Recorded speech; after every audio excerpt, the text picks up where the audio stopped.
අපි ඉන්නේ සුරලෝකෙ මෙහෙ ආවේ මැරිලා ඉනා යනෝ බලති බං ආපු පාර හැරිලා ගෑනු බඩ පෙන්නගෙන අඳින එක වැරදි නම් මොකටද සාරියක තිබ්බේ බඩ ඇරිලා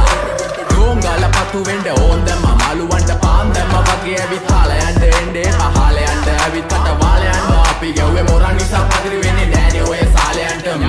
අම්මටවත් මෙල්ල නැති මාව කොයිද මෙල්ල වෙන්න යන්නේ අර කොයිවත් ඉන්න වෙලඹට සතියන්තේ හැමදාම කොල්ලෝ ඉන්නේ චිල් එකේ පිළු දාලා සෙට් වෙන්නේ සිංගල කොළඹට හේතු නැඩ සන වගේ පමා වෙන්න දැස නොපෙනුනත් අපි ගැව්වේ මුටි කන නිසා මොනාලිසා බලන් ඉන්නේ මගේ පැත්ත කියලා තාම හිටන් ඉන්නේ පුතා මම ජොන වගේ කොන නිසා ජන නිසා තාල දැම්මේ මගේ අතතුරින් එලිසම මාන දැම්මේ බෝලා ගලෝ ගන්න කලිසම කාල කන්නේ වගේ හිත තිබ්බේ මැලි කම වාව ගන්න බැරි යාළුවෝන්ගේ කැක්කම මම රැප දෙන්නේ මල්ලි